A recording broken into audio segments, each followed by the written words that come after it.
গাজার আকাশপথে ত্রাণ প্রবেশে নিষেধাজ্ঞার পরিকল্পনা, ইসরায়েলের একদিনে নিহত ৭৭। ইয়েমেনে হামলায় মন্ত্রিসভার কয়েকজনের প্রাণহানির কথা স্বীকার করল হাউথি। ইউক্রেন জুড়ে রাশিয়ার ব্যাপক হামলা, এক রাতে ৫৫০ ড্রোন ও ৪৫টি ক্ষেপণাস্ত্র ছুড়ল মস্কো। জবাবে রুশ বিস্ফোরক গুদাম ধ্বংসের দাবি কিয়েভের। বাণিজ্য ও পাকিস্তান ইস্যুতে ভারত যুক্তরাষ্ট্র টানাপোড়েন, ট্রাম্পের নয়াদিল্লি সফর বাতিল। দাবি গণমাধ্যমের, মে মাসে সংঘাত বন্ধে ইসলামাবাদকে বাধ্য করার দাবি মোদী সরকারের। হিজাব আইন কার্যকরভাবে চাপিয়ে দেওয়ার ক্ষমতা নেই ইরান সরকারের, মন্তব্য প্রেসিডেন্ট মাসুদ পেজেশকিয়ানের। কঠোর পদক্ষেপ নিলে সংঘাত সৃষ্টির আশঙ্কা। এবং জার্মানিতে এক দশকের মধ্যে প্রথমবার বেকারের সংখ্যা ছাড়ালো ৩০ লাখ। যুদ্ধবিধ্বস্ত দেশের অভিবাসীদের কারণে কর্মসংস্থান সংকট, বিপাকে প্রবাসী বাংলাদেশিরা।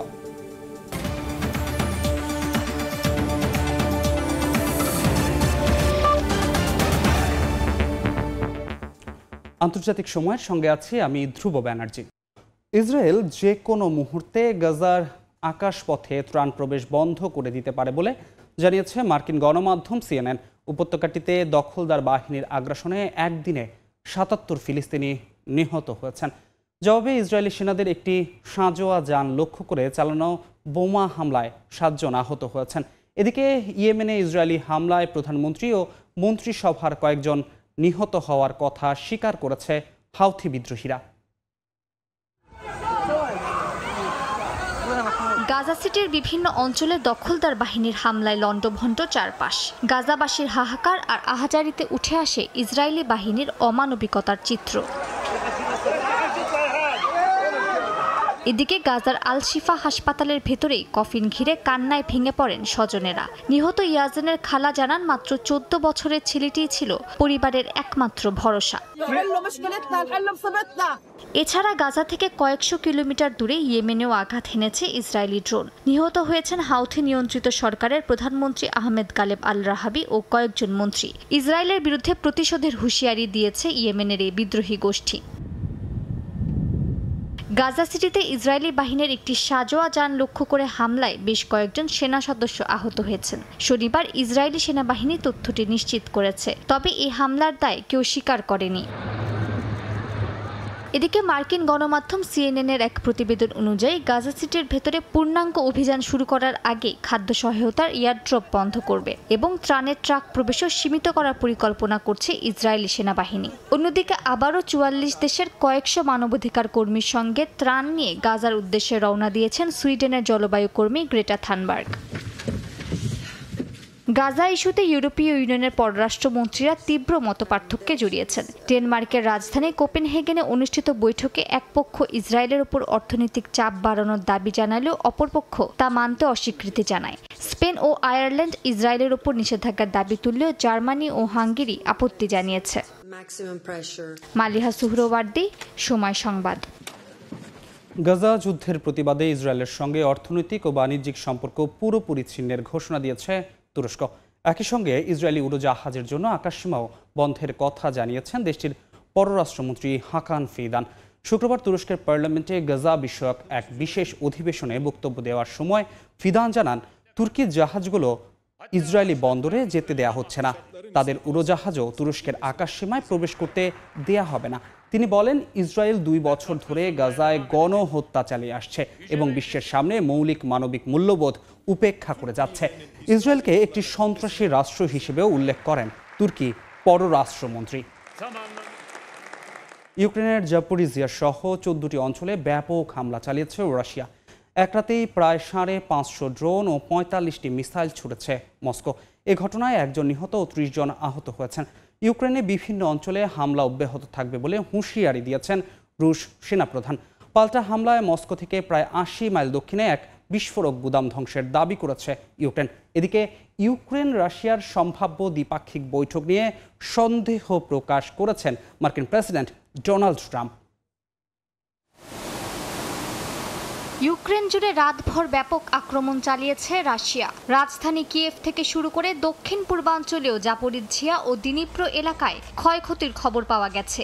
এক রাতে রাশিয়ার 550 ড্রোন ও 45টি মিসাইল হামলায় বাড়িঘর, অবকাঠামো ও বাণিজ্যিক স্থাপনা ধ্বংস হয়েছে। স্থানীয়দের দাবি, ইউক্রেন যুদ্ধের ইতিহাসে এটি সবচেয়ে বড় আকারের হামলা। জবাবে রাশিয়ার রাজধানী মস্কো থেকে প্রায় 80 মাইল দক্ষিণে একটি বিস্ফোরক গুদাম ধ্বংস করার দাবি করেছে ইউক্রেন। কিয়েভের সামরিক গোয়েন্দা সংস্থা জানায়, গোপন আক্রমণে ক্ষতিগ্রস্ত হয়েছে রুশ অস্ত্রশিল্পের গুরুত্বপূর্ণ স্থাপনা। তবে মস্কো বলছে তাদের আকাশ প্রতিরক্ষা ব্যবস্থা এই ড্রোন হামলা ঠেকাতে সক্ষম হয়েছে।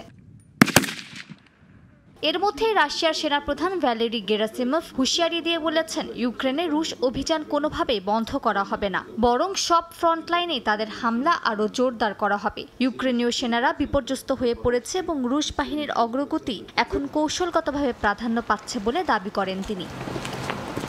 ভারতের প্রধানমন্ত্রী নরেন্দ্র মোদীর সঙ্গে কথা বলেছেন ইউক্রেনের প্রেসিডেন্ট ভলোদিমির জেলেনস্কি। জেলেনস্কিকে আসন্ন বেইজিং সামরিক কুচকাওয়াজ ও সম্মেলনে পুতিন সহ বিশ্ব নেতাদের কাছে যুদ্ধবিরতির প্রয়োজনীয় বার্তা পৌঁছে দেওয়ার আশ্বাস দিয়েছেন মোদী। ইউক্রেনীয় প্রেসিডেন্ট আরও অভিযোগ করেন, প্রায় 2 সপ্তাহ ধরে কূটনৈতিক আলোচনার পরিবর্তে রাশিয়া বেসামরিক লক্ষ্যবস্তুতে হামলা চালিয়েছে। অন্যদিকে মার্কিন প্রেসিডেন্ট ডোনাল্ড ট্রাম্প বলেছেন, ইউক্রেন ও রাশিয়ার নেতাদের মধ্যে দ্বিপাক্ষিক বৈঠক নাও হতে পারে। তবে তিনি ইঙ্গিত দিয়েছেন, ওয়াশিংটনের উপস্থিতিতে একটি ত্রিপক্ষীয় বৈঠক আয়োজনের চেষ্টা অব্যাহত থাকবে। ভারতের প্রধানমন্ত্রী নরেন্দ্র মোদীর সঙ্গে সম্পর্কের অবনতি হওয়ায় নয়াদিল্লিতে অনুষ্ঠিত হতে যাওয়া কোয়াড সম্মেলনে অংশ নিচ্ছেন না মার্কিন প্রেসিডেন্ট। এক প্রতিবেদনে এমন দাবি করেছে নিউ ইয়র্ক টাইমস। প্রতিবেদনে বলা হয়, দুই নেতার সম্পর্ক অবনতি হয় শুল্কারোপ ও পাকিস্তান নিয়ে ট্রাম্পের বিতর্কিত দাবির কারণে। গত জুনে G7 শীর্ষ সম্মেলনের সময় দুই নেতার ফোনালাপে ট্রাম্প দাবি করেন, ভারত পাকিস্তান সংঘাত তিনি বন্ধ করেছেন এবং পাকিস্তান তাকে নোবেলের জন্য মনোনীত করতে চায়। কিন্তু মোদি সাফ জানিয়ে দেন, এ সংঘাতের মীমাংসা হয়েছিল দুই দেশের সেনাদের মধ্যকার সরাসরি আলোচনায়। এতে যুক্তরাষ্ট্রের কোনো ভূমিকা ছিল না। অপারেশন সিঁদুর অভিযানে 50টিরও কম অস্ত্র ব্যবহার করে পাকিস্তান সেনাবাহিনীকে যুদ্ধবিরতির অনুরোধের জন্য বাধ্য করার দাবি করেছেন ভারতের এয়ার মার্শাল। অন্যদিকে ভারতের সঙ্গে কাশ্মীর সহ সব বিষয় নিয়ে আলোচনার বসার জন্য প্রস্তুত বলে ঘোষণা দিয়েছেন পাকিস্তানের পররাষ্ট্রমন্ত্রী। এদিকে চীনে SCO সম্মেলনে যোগ দিতে বেইজিং পৌঁছেছেন ভারতের প্রধানমন্ত্রী নরেন্দ্র মোদী এবং পাকিস্তানের প্রধানমন্ত্রী শাহবাজ শরীফ। সম্প্রতি পেহেলগাম হামলার জেরে ভারত পাকিস্তান যুদ্ধের পর দুই দেশই নিজ নিজ বীরত্ব ও সফলতা নিয়ে নানা দাবি করে আসছে। ভারত ও পাকিস্তান উভয়ই নিজেদের যুদ্ধে জয়ী হিসেবে ঘোষণা করেছে, আবার দুপক্ষই একে অপরের বিরুদ্ধে যুদ্ধবিরতির জন্য মিনতি করার অভিযোগ এনেছে। এরই অংশ হিসেবে ভারতের এয়ার মার্শাল নরমেদ্দেশ্বর তিওয়ারি জানিয়েছেন, অপারেশন সিঁদুরের সময় পাকিস্তানের সামরিক স্থাপনায় আঘাত করার জন্য 50টিরও কম অস্ত্র ব্যবহার করা হয়েছিল। তবে এই সীমিত ব্যবহারের মধ্যেও ভারত পুরো পরিস্থিতিতে আধিপত্য স্থাপন করতে সক্ষম হয়েছে। তিওয়ারি আরও জানান, আঘাতের লক্ষ্যবস্তুর মধ্যে এমন কিছু ছিল যা 1971 সালের যুদ্ধে পর্যন্ত আঘাতপ্রাপ্ত হয়নি। পাকিস্তান প্রায় মধ্যাহ্ন পর্যন্ত যুদ্ধবিরতির জন্য অনুরোধ জানায়। ভারতীয় বিমান বাহিনী জানায়, প্রতিটি অস্ত্রের ব্যবহার ছিল লক্ষ্যভিত্তিক, যা পাকিস্তানের কৌশলগত প্যারামিটারকে চ্যালেঞ্জ করতে সক্ষম হয়। এদিকে পাকিস্তানের পররাষ্ট্রমন্ত্রী ইসহাক দার বলেছেন, কাশ্মীর সহ সব বিষয়ে ভারতের সঙ্গে আলোচনার জন্য তারা প্রস্তুত। তিনি উল্লেখ করেছেন, পাকিস্তান কোনো মধ্যস্থতা অনুরোধ করেনি, বরং নিরপেক্ষ স্থানে বৈঠক করার প্রস্তাব পেয়ে সম্মতি দিয়েছে। চীনের SCO শীর্ষ সম্মেলনে অংশ নিতে বেইজিংয়ে পৌঁছেছেন ভারতের প্রধানমন্ত্রী নরেন্দ্র মোদী ও পাকিস্তানের প্রধানমন্ত্রী শাহবাজ শরীফ। ভারত ও পাকিস্তানের উভয়েরই উদ্দেশ্য চীনের প্রেসিডেন্ট শি জিনপিং এর সঙ্গে বৈঠক, সামরিক প্যারেডে অংশগ্রহণ এবং ব্যবসায়িক নেতাদের সঙ্গে মতবিনিময়ে আঞ্চলিক ও বৈশ্বিক কৌশলগত অবস্থান শক্ত করা। মালিহা সুহরওয়ার্দী, সময় সংবাদ। বিশ্ব রাজনীতির অস্থিরতায় সংকটময় মোড়ে দাঁড়িয়েছে ভারতের কূটনীতি। মার্কিন সমালোচনা, শি জিনপিংয়ের করমর্দন আর রাশিয়ার সস্তা তেল, সব মিলিয়ে দিল্লিকে এখন হিসাব কষতে হচ্ছে নতুন করে। বৈশ্বিক প্রতিযোগিতার টানাপোড়েনে এখন কিভাবে একই সঙ্গে 3 দিক সামলাবে মোদী সরকার, সেই প্রশ্নই বিশ্লেষকদের। চীনের তিয়ানজিনে নরেন্দ্র মোদীকে লাল গালিচায় অভ্যর্থনা অনেককেই চমকে দিয়েছে। গালওয়ান সংঘর্ষের পর জমে থাকা অবিশ্বাস কাটাতে এই সফরকে রাজনৈতিক বার্তা হিসেবে দেখা হচ্ছে। একই সময়ে যুক্তরাষ্ট্রের শুল্ক নীতিকে হেনেস্তা আখ্যা দিয়ে সমালোচনা করেছে চীন, আর ভারতের প্রতি বন্ধুত্বের হাত বাড়িয়ে ওয়াশিংটনের উদ্দেশ্যে কূটনৈতিক সংকেত পাঠাচ্ছে। বিশ্লেষকদের মতে এই সফর ভারতের কোনো জয়ের প্রতীক নয়, বরং চাপ মোকাবিলার কৌশলগত প্রয়াস। কিন্তু এর বিপরীতে ট্রাম্পের কড়া অবস্থান ভারতের জন্য অস্বস্তি বাড়াচ্ছে। রাশিয়ার সস্তা তেল কেনায় দিল্লিকে অভিযুক্ত করেছেন তিনি, আর শুল্ক বাড়ানোর হুমকিও দিচ্ছেন। বিশ্লেষকদের মতে এই বার্তা শুধু ভারতের জন্য নয়, বরং চীনের জন্য। ওয়াশিংটন জানিয়েছে দিল্লি যদি মধ্যপন্থা নেয় তবে খেসারত দিতে হবে। ফলে যে সম্পর্ককে একসময় কৌশলগত সম্পদ মনে করা হতো তা এখন রূপ নিচ্ছে কূটনৈতিক শঙ্কায়। অন্যদিকে রাশিয়ার কম দামের তেলের উপর ভারতের নির্ভরতা স্পষ্ট। জ্বালানি নিরাপত্তায় এটি দিল্লির জন্য বিকল্পহীন। জয়শঙ্করের সাম্প্রতিক সফর দেখিয়েছে মস্কোর সঙ্গে সম্পর্ক টিকিয়ে রাখতে ভারত আগ্রহী। একই সময়ে চীনের সঙ্গে বৈরী সম্পর্ক থাকা সত্ত্বেও দ্বিপাক্ষিক বাণিজ্যে ভারতের ঘাটতি পৌঁছেছে প্রায় $100 বিলিয়ন। ফলে ভারত আজ দ্বৈত বার্তা দিচ্ছে। ওয়াশিংটনের সঙ্গে দূরত্ব বাড়লেও মস্কোর সঙ্গে উষ্ণতা বজায় রাখছে, আর বাণিজ্যের মাধ্যমে বেইজিংয়ের প্রতিও দরজা খোলা রাখছে। তবে বড় প্রশ্ন হলো এই বহুমাত্রিক কূটনৈতিক টানাপোড়েন কতদিন টিকে থাকবে। এক দশকেরও বেশি সময় ধরে ভারত কোয়াড থেকে SCO এমনকি I22 সব জোটেই সক্রিয়। কেউ একে কৌশলগত অবস্থান হিসেবে দেখছেন, কারণ $4 ট্রিলিয়ন অর্থনীতি সত্ত্বেও দেশটি বিশ্বের দ্বিতীয় বৃহৎ অস্ত্র আমদানিকারক। সামরিক সক্ষমতা ও বৈশ্বিক উচ্চাকাঙ্ক্ষার মধ্যে এখনও ব্যবধান রয়ে গেছে। সীমান্তে চীনের চাপ ও রাশিয়ার উপর আংশিক নির্ভরতা দিল্লিকে দোদুল্যমান অবস্থায় রাখছে। তাই বিশ্লেষকদের মতে আপাতত ভারতের সবচেয়ে বড় হাতিয়ার কূটনৈতিক ধৈর্য ও সময়। ইয়াসির মোহাম্মদ জিসান, সময় সংবাদ। ইরানে নারীদের হিজাব পরার আইন বহাল থাকলেও কার্যকরভাবে তা চাপিয়ে দেওয়ার ক্ষমতা নেই বলে জানিয়েছেন দেশের প্রেসিডেন্ট মাসুদ পেজেশকিয়ান। 1979 সালে ইসলামী বিপ্লবের পর বাধ্যতামূলকভাবে হিজাব ব্যবহারের আইন থাকলেও 4 দশকের বেশি সময় পরও দেশটিতে এ বিষয় নিয়ে বিতর্ক ও অমান্যতার প্রবণতা থামেনি। ইরানে হিজাব ইস্যু এখনও গভীর রাজনৈতিক ও মানবাধিকার বিতর্কের কেন্দ্রবিন্দু হয়ে উঠেছে। 1979 সালের ইসলামী বিপ্লবের পর ইরানে চালু হয় শরিয়া আইন। এর আওতায় নারীদের মাথা ঢেকে রাখা এবং ঢিলেঢালা পোশাক পরা বাধ্যতামূলক করা হয়। নিয়ম ভঙ্গকারীদের প্রকাশ্যে তিরস্কার, জরিমানা বা গ্রেপ্তারের মতো শাস্তির বিধান থাকলেও তা মেনে চলা নিয়ে রয়েছে বিতর্ক। 4 দশকেরও বেশি সময় পেরিয়ে এখন অনেক নারী নিজস্ব রুচি ও স্বাধীনতার প্রতীক হিসেবে আট-শার্ট কোট, উজ্জ্বল রঙের ওড়না বা মাথা খোলা অবস্থায় প্রকাশ্যে বের হচ্ছেন, যা আইন প্রয়োগকে কঠিন করে তুলছে। শনিবার দেশটির নারীদের পোশাক বিধি প্রসঙ্গে মন্তব্য করেন ইরানের প্রেসিডেন্ট মাসুদ পেজেশকিয়ান। তিনি বলেন, নারীদের হিজাব পরার আইন বহাল থাকলেও কার্যকরভাবে তা চাপিয়ে দেওয়ার ক্ষমতা বা সামর্থ্য তার নেই। কিছু বিশেষজ্ঞ মনে করেন হিজাব আইন কঠোরভাবে কার্যকর হওয়া উচিত, কিন্তু আমার সে ক্ষমতা বা সামর্থ্য নেই। আমি উপলব্ধি করেছি যদি জোর করে চাপানো হয় তবে এমন সংঘাত সৃষ্টি হবে যা আমার পক্ষে সামলানো সম্ভব নয়। আর দেশের ভেতরে উত্তেজনা তৈরি করতে আমি রাজি নই। ব্যক্তিগতভাবে আমি হিজাবে বিশ্বাস করি, আমার পরিবারের সদস্যরাও তা মেনে চলেন। তবে এর মানে এই নয় যে যারা হিজাব পরেন না তারা অসৎ। এটা আমার ব্যক্তিগত বিশ্বাস। 2022 সালে কুর্দি তরুণী মাহসা আমিনের মৃত্যুর পর হিজাব ইস্যু জাতীয় সংকটের রূপ নেয়। অশালীন পোশাকের অভিযোগে নৈতিকতা পুলিশের হাতে গ্রেপ্তারের পর তিনি কোমায় গিয়ে মারা যান। তার মৃত্যুতে দেশ জুড়ে ছড়িয়ে পড়ে বিক্ষোভ, যা নারীদের অধিকার ও স্বাধীনতার দাবিকে আন্তর্জাতিক পরিসরে আলোচনায় তোলে। এরপর থেকে হিজাব খুলে প্রকাশ্যে আসা এক ধরনের প্রতিরোধ আন্দোলনের রূপ নেয়। অতীতে আরোপিত এই আইন আজও ইরানের সামাজিক দ্বন্দ্বের প্রতীক হয়ে আছে। আইন বহাল থাকলেও বাস্তবে তা কার্যকর করা কঠিন হয়ে পড়েছে। প্রেসিডেন্ট পেজেশকিয়ানের সাম্প্রতিক মন্তব্য ইঙ্গিত দিচ্ছে সরকারের ভেতরেও এই আইন প্রয়োগে সীমাবদ্ধতা ও অনিশ্চয়তা বিদ্যমান রয়েছে। ইয়াসিন মোহাম্মদ জিসান, সময় সংবাদ। চলতি বছর গ্রীষ্মের ছুটি শেষ না হতে বেকারত্বের সংখ্যা 30 লাখ ছাড়িয়েছে সমৃদ্ধ অর্থনীতির দেশ জার্মানিতে। একই সঙ্গে দেশটির নানা শিল্প প্রতিষ্ঠান বন্ধ হওয়ার পাশাপাশি পণ্য রফতানিতে ভাঁচা পড়ায় সামগ্রিক অর্থনীতির সূচকেও নেতিবাচক প্রভাব পড়েছে।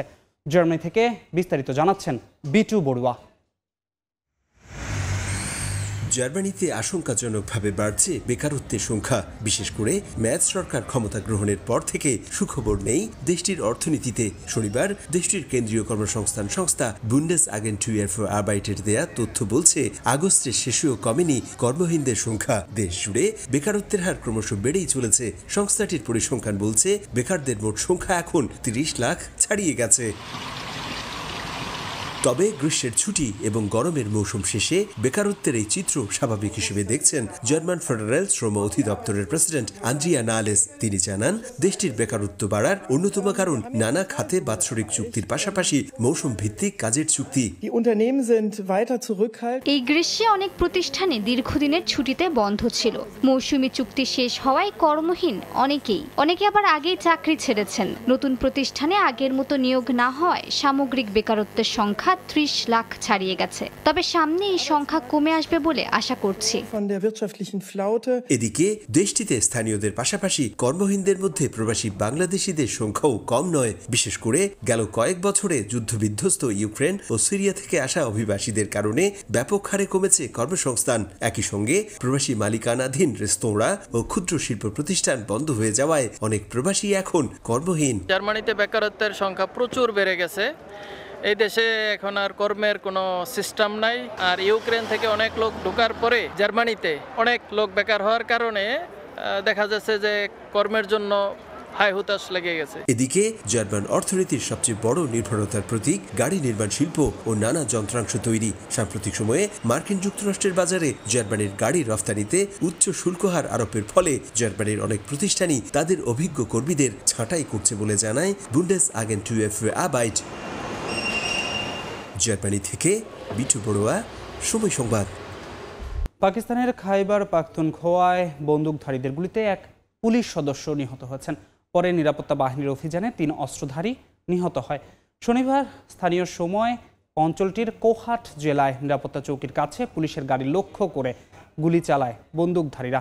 এতে ঘটনাস্থলেই মারা যান একজন, আহত হন আরও 2 পুলিশ সদস্য। তাদের উদ্ধার করে স্থানীয় হাসপাতালে ভর্তি করা হয়। স্থানীয় পুলিশ কর্মকর্তা জানান, নিরাপত্তা বাহিনীর পাল্টা অভিযানে বন্দুকধারীদের 3 সদস্য নিহত হয়। আহত অবস্থায় পালিয়ে যায় বেশ কয়েকজন। তাদের ধরতে এখনও অভিযান চলছে। অঞ্চলটিতে সন্ত্রাস বিরোধী কার্যক্রম আরও জোরদার করা হবে বলেও জানান ওই পুলিশ কর্মকর্তা। শীতের শেষ দিকে এসে বরফে ঢেকে গেছে অস্ট্রেলিয়ার নিউ সাউথ ওয়েলসের শহর অরেঞ্জ। শনিবার শহরটিতে অন্তত 10 সেন্টিমিটার তুষারপাত রেকর্ড করা হয়। কোথাও কোথাও বরফের স্তর জমে বন্ধ হয়ে যায় যান চলাচল। শৈত্যপ্রবাহ আর তীব্র তুষারপাতের জরুরি সতর্কতা জারি করেছে আবহাওয়া বিভাগ। বরফে ঢেকে গেছে অস্ট্রেলিয়ার দক্ষিণ পূর্বাঞ্চলীয় রাজ্য নিউ সাউথ ওয়েলসের অরেঞ্জ শহরের চারপাশ। শীতের শেষ ভাগে তীব্র তুষারপাতে বিপর্যস্ত জনজীবন। কোথাও কোথাও বরফের স্তর জমে বন্ধ হয়ে যায় যান চলাচল। আবহাওয়া বিভাগ বলছে, দক্ষিণ মেরুর ঠান্ডা বাতাসের প্রবাহ শুরু হওয়ায় তুষারপাত দেখা দিয়েছে এই অঞ্চলে। স্থানীয় সময় শনিবার শহরটিতে অন্তত 10 সেন্টিমিটার তুষারপাত রেকর্ড করা হয়। আগস্টের শেষ দিকে এমন আবহাওয়া সাধারণত অস্বাভাবিক বলেই বিবেচিত হয়। জনজীবন ও চলাচলে এর বেশ প্রভাব পড়েছে। অস্ট্রেলিয়ার নিউ সাউথ ওয়েলস আর ভিক্টোরিয়া রাজ্যে ঝড়ো বাতাস, ঠান্ডা এবং তুষারপাতের কারণে জরুরি সতর্কতা জারি করেছে স্থানীয় আবহাওয়া বিভাগ। তবে অনেকেই শীতের শেষ ভাগের তুষার উপভোগ করছেন। বাসার সামনে বরফ ছুঁড়ে আনন্দে মেতে ওঠে শিশুরা। ইয়াসিন মোহাম্মদ জিসান, সময় সংবাদ। তীব্র দাবদাহে পুড়ছে জাপান। কান্তো, কিউশিন, কিউশু অঞ্চলের সর্বোচ্চ তাপমাত্রা 37 ডিগ্রি সেলসিয়াসের পারদ ছুঁয়েছে। 22 জেলায় মানুষকে প্রয়োজন ছাড়া ঘরের বাইরে বের না হওয়ার পরামর্শ দিয়েছে স্থানীয় প্রশাসন। আগামী শনি ও রোববার গরম আরও বাড়তে পারে বলে জানিয়েছে দেশের আবহাওয়া বিভাগ। জাপান থেকে শাকিল মাহমুদের রিপোর্টে বিস্তারিত।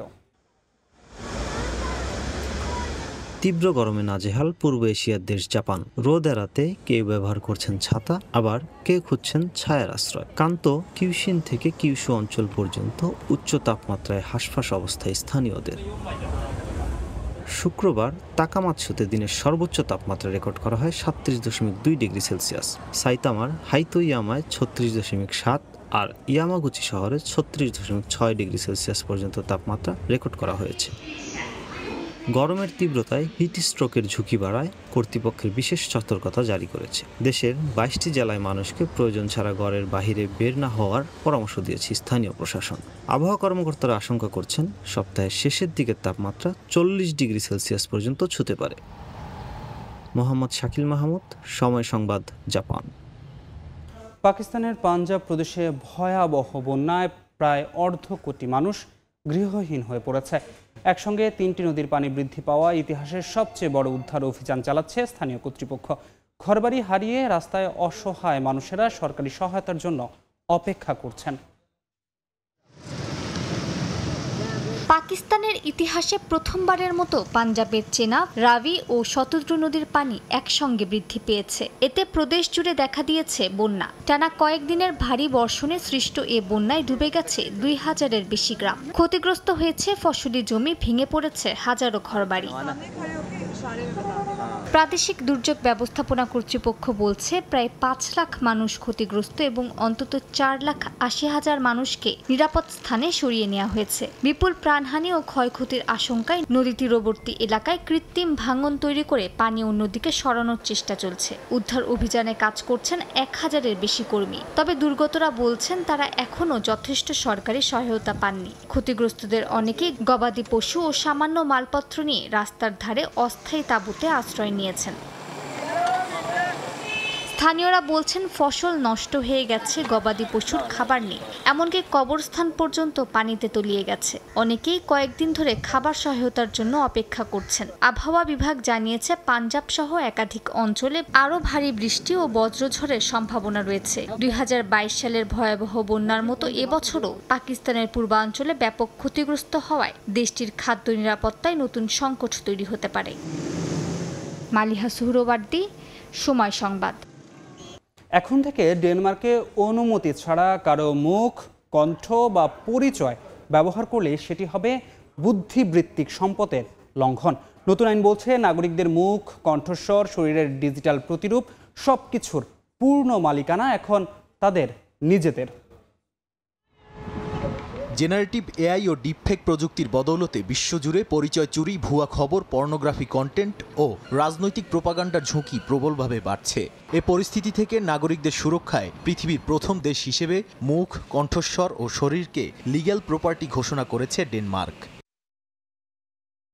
কোপেনহেগেনের পার্লামেন্টে পাশ হলো ডিজিটাল আইডেন্টিটি প্রোটেকশন অ্যাক্ট বা ডিআইপিএ। এই আইনে বলা হয়েছে অনুমতি ছাড়া কারো মুখ, কণ্ঠস্বর, শরীর বা ডিজিটাল অবয়ব ব্যবহার করলে তা হবে ব্যক্তিগত মালিকানা লঙ্ঘন এবং শাস্তিযোগ্য অপরাধ। ছবি, ভিডিও বা কণ্ঠ ব্যবহারকারী প্রতিষ্ঠান ও ব্যক্তির বিরুদ্ধে মামলা করতে পারবেন ভুক্তভোগীরা। আবার ব্যক্তি বা তার ডিজিটাল পরিচয়ের বাণিজ্যিক লাইসেন্সও নিতে পারবেন। এই আইনের ফলে ডেনমার্কে এআই প্রশিক্ষণের জন্য নাগরিকের ছবি, ভিডিও বা কণ্ঠ ব্যবহার করতে হলে সম্মতি নিতে হবে প্রতিষ্ঠানগুলোকে। নিয়ম না মানলে গুনতে হবে বড় অঙ্কের জরিমানা। জারি হতে পারে ডেটা নিষেধাজ্ঞাও। শিল্পীদের পারফরমেন্স বা কণ্ঠস্বর কৃত্রিমভাবে নকল করলে ক্ষতিপূরণ দাবি করার সুযোগও রয়েছে।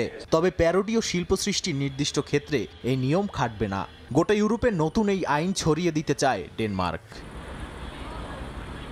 নাদিম মারজান, সময় সংবাদ। ইতিহাসের সর্বনিম্নে নেমেছে ভারতীয় রুপির মান। প্রথমবারের মতো ডলার প্রতি 88 রুপির গণ্ডি পার করে মুদ্রাটি। শুক্রবার দিন শেষে 1 মার্কিন ডলারের বিপরীতে 88.29 রুপিতে গিয়ে ঠেকেছে।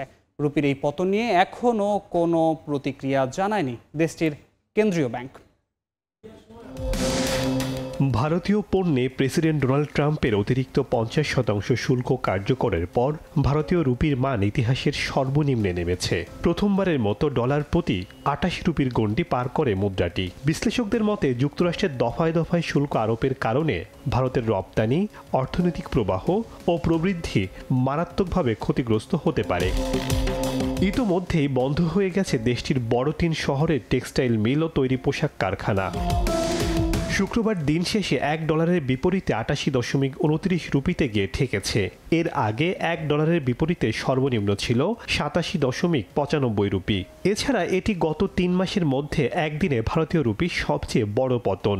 এতে ভারতের কেন্দ্রীয় ব্যাংক বাজারে হস্তক্ষেপ করছে বলে ধারণা অর্থনীতি বিশেষজ্ঞদের। সব মিলিয়ে আগস্ট মাসে ভারতীয় রুপির মোট 0.68% দরপতন হয়েছে, যার বেশিরভাগই শুক্রবারের পতন থেকে এসেছে। এ নিয়ে টানা 4 মাস লোকসানের মুখে পড়ল ভারতীয় মুদ্রা। এ বিষয়ে এখনও কোনো প্রতিক্রিয়া জানায়নি দেশটির কেন্দ্রীয় ব্যাংক। ভারতীয় ANZ ব্যাংকের বৈদেশিক মুদ্রা বিষয়ক বিশ্লেষক ধীরজ নিম বলেন, যুক্তরাষ্ট্রের শুল্ক ভারতের অর্থ প্রবাহকে দুর্বল রাখবে, বাণিজ্য ঘাটতি বাড়াবে এবং অর্থ প্রদানের ভারসাম্যে চাপ দীর্ঘায়িত করবে। ডলারের বিপরীতে রুপির মান আরও কমতে পারে বলে মনে করেন এই বিশ্লেষক। শেখ সাদি মারজান, সময় সংবাদ। আনুষ্ঠানিকভাবে বিলুপ্তির পথে যুক্তরাষ্ট্র ভিত্তিক উন্নয়ন সংস্থা USAID। মার্কিন পররাষ্ট্রমন্ত্রী মার্কো রুবিও নিশ্চিত করেছেন, সংস্থাটির কার্যক্রম এখন ব্যবস্থাপনা ও বাজেট কার্যালয়ের হাতে যাবে। শুক্রবার সামাজিক যোগাযোগ মাধ্যম এক্সে দেয়া এক বার্তায় রুবিও বলেন, অনেক আগেই USAID পথ হারিয়েছে। সংস্থাটির মৌলিক কর্মসূচি পররাষ্ট্র দফতরে স্থানান্তর করে বিলুপ্তির শেষ ধাপে নিয়ে যাওয়া হয়েছে। চূড়ান্ত প্রক্রিয়ার দায়িত্বে থাকবেন OBM এর পরিচালক। পশ্চিম আফ্রিকার উপকূলে অভিবাসন প্রত্যাশীদের নৌকাডুবিতে অন্তত 70 জনের মৃত্যু হয়েছে, আরও 30 জন নিখোঁজ রয়েছেন। গাম্বিয়া থেকে যাত্রা করা নৌকাটিতে প্রায় 150 জন আরোহী ছিলেন, যাদের অধিকাংশই গাম্বিয়া ও সেনেগালের নাগরিক। মৌরিতানিয়ার উপকূলে বুধবার ভোরে নৌকাটি ডুবে যায়। স্থানীয় কর্তৃপক্ষ এরই মধ্যে 70 জনের মরদেহ উদ্ধার করেছে। জীবিত অবস্থায় উদ্ধার করা হয়েছে 16 জনকে। ইতালির মেট্রো সি নামের পাতাল রেলের মধ্য দিয়ে রোমকে আধুনিক রাজধানী হিসেবে গড়ে তোলার 100 বছর আগে নেয়া পরিকল্পনা বাস্তবায়িত হয়েছে। এখন থেকে এ পাতাল রেল ছুঁয়ে যাবে দেশটির রাজধানীতে অবস্থিত ঐতিহাসিক নিদর্শনগুলো। এতে লাভবান হবেন প্রবাসী বাংলাদেশি ব্যবসায়ীরাও। ইতালি থেকে হাসান মাহমুদের তথ্যচিত্রে রিপোর্ট। ইতালির রোমকে বিশ্বের মধ্যে একটি আধুনিক রাজধানী হিসেবে গড়ে তোলার পরিকল্পনা হিসেবে 1927 সালে তৎকালীন ফ্যাসিস্ট মুসোলিনি সরকার নগর সম্প্রসারণে সাবওয়ে বা মেট্রো রেল নির্মাণের পরিকল্পনা করেন। ওই পরিকল্পনার মধ্যে 1000 বছরের ইতিহাস খ্যাত রোমের দর্শনীয় স্থানগুলোতে মেট্রো রেলে ভ্রমণের সিদ্ধান্ত নেওয়া হয়। রোমে প্রথম মেট্রো রেল চালু হয় 1955 সালে। পরবর্তীতে রাজধানী রোম সহ অন্যান্য শহরে এখন মেট্রো রেলের একাধিক লাইন রয়েছে। ইতালির রাজধানী রোমের ঐতিহাসিক কোলসিয়াম, মুসোলিনির তৎকালীন পার্লামেন্ট ভবন পিয়াসা ভেনেসিয়াস সহ পর্যটক এলাকাগুলোতে স্টেশন থাকবে। এতে ইতালীয় নাগরিক, পর্যটক এবং সব ব্যবসায়ীরা লাভবান হবেন। এখানে আমরা ব্যবসায়ী হিসাবে উপকৃত, পর্যটকরা উপকৃত। কাজে আমরা আগামী দিনে ভালো ব্যবসা বাণিজ্য করব। মেট্রো সি চালু হওয়ার কারণে সেন্টারে যারা ব্যবসা বাণিজ্য করে তারাও উপকৃত হয়েছে এবং আমরা যারা ট্যুরিজম জম নিয়ে কাজ করি আমরা উপকৃত হয়েছি। 2 বছর আগের পরিকল্পনা অনুযায়ী টুরিস্ট পয়েন্টে মেট্রো সি নেওয়া, টুরিস্ট পয়েন্টে যারা ব্যবসায়ী করে তাদের উপকৃত হবে। একটি ঐতিহাসিক নগরী হিসেবে ইতালির রাজধানী রোমের পরিচিতি বিশ্বজুড়ে। ইতালিতে মেট্রো A, B, B1 এবং সর্বশেষ চালু হয়েছে মেট্রো সি, যার স্বপ্ন দেখেছিল দেশটি 1927 সালে। নানা জটিলতায় মেট্রো সির নির্মাণ কাজ শুরু হয় 2007 সালে। প্রত্নতাত্ত্বিক জটিলতা ও মাটির গভীরে অগণিত নানা প্রাচীন স্থাপনা, সমাধি এবং রোমান রাস্তাঘাট থাকায় এ পরিকল্পনা বাস্তবায়নে দেরি হয়। সময় সংবাদ, ইতালি। বিশ্বের সবচেয়ে ধনী ক্রিকেট বোর্ড এবার অর্থ বাঁচাতে ভাঙতে যাচ্ছে নিজেদের পুরনো রীতি। বৈশ্বিক আসর খেলতে যাবার আগে প্রথমবারের মতো একত্রিত হচ্ছে না মেন ইন ব্লু, বরং ক্রিকেটাররা আরব আমিরাতের উদ্দেশ্যে উড়াল দেবেন নিজ নিজ শহর থেকে। বৈশ্বিক আসর খেলতে যাবার আগে ক্রিকেটাররা একত্রিত হবেন। অফিসিয়াল ফটো সেশন হবে, টুর্নামেন্টে নিজেদের লক্ষ্যের কথাও জানাবেন গণমাধ্যমে। শুধু ক্রিকেট নয়, প্রায় সব ইভেন্টেই এগুলো অলিখিত এক নিয়ম। ব্যতিক্রম নয় টিম ইন্ডিয়াও। একটা সময় পর্যন্ত মেন ইন ব্লুরা একত্রিত হতো দিল্লিতে, এরপর মুম্বাই থেকেই একত্রিত হয়ে দেশ ছাড়ার রীতি ভারতীয়দের। পুরনো সে রীতি ভাঙতে যাচ্ছে মেন ইন ব্লু। আর্থিক সংকটে এবার আর দলগতভাবে এশিয়া কাপের উদ্দেশ্যে দেশ ছাড়বে না সূর্যকুমার যাদবরা, বরং স্কোয়াডে থাকা ক্রিকেটাররা আরব আমিরাতে যাবে নিজ নিজ শহর থেকে। বিশ্বের সবচেয়ে ধনাঢ্য ক্রিকেট বোর্ড কেন ভাঙতে যাচ্ছে নিজেদের পুরনো রীতি? কারণটা আর্থিক। টাকা বাঁচাতেই ক্রিকেটারদের নিজ নিজ শহর থেকে দুবাই যাবার নির্দেশনা দিয়েছে BCCI। মুম্বাই থেকে সকলকে পাঠাতে হলে প্রথমে ক্রিকেটারদের এখানে আসতে হতো। সেক্ষেত্রে খেলার সরঞ্জাম বয়ে নিয়ে যাওয়ার খরচ এবং ক্রিকেটারদের টিকিটের খরচ 2 বার করে দিতে হতো। তাই এবার সব ক্রিকেটাররা নিজ নিজ শহর থেকে আলাদা আলাদাভাবে যাবেন। বিসিসিআইয়ের এমন আর্থিক সংকটের একটা কারণ স্পন্সর না থাকা। ড্রিম 11-এর সঙ্গে চুক্তি বাতিলের পর এখনও নতুন পৃষ্ঠপোষক খুঁজে পায়নি মেন ইন ব্লু। 2025 থেকে 28 3 বছরের জন্য 452 কোটি রুপি চায় বিসিসিআই। দ্বিপাক্ষিক সিরিজের ম্যাচ প্রতি 3.5 কোটি, আর আইসিসি কিংবা এসিসি ইভেন্টের ম্যাচ প্রতি 1.5 কোটি। তবে এশিয়া কাপের আগে এই স্বল্প সময়ে এমন চুক্তি করা কঠিন। এশিয়া কাপে জার্সির সামনের অংশে তাই কোনো ধরনের স্পন্সর ছাড়াই খেলতে হবে সূর্যকুমার বুমরাদের। 4 সেপ্টেম্বর সন্ধ্যায় ক্রিকেটাররা দুবাই পৌঁছাবে। 5 সেপ্টেম্বর আইসিসি একাডেমিতে প্রথম অনুশীলন। 10 সেপ্টেম্বর আরব আমিরাতের বিপক্ষে দুবাইয়ে প্রথম ম্যাচ খেলবে ডিফেন্ডিং চ্যাম্পিয়নরা। সাব্বির মিথুন, সময় সংবাদ।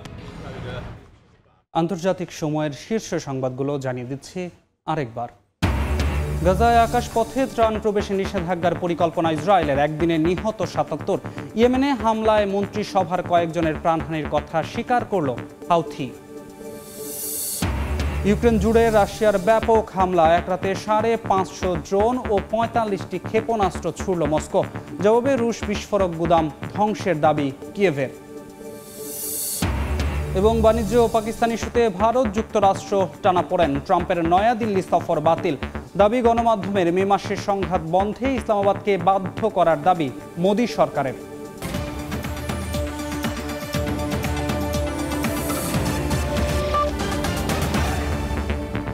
এ ছিল আন্তর্জাতিক সময়ে। সঙ্গে থাকুন সময়ের।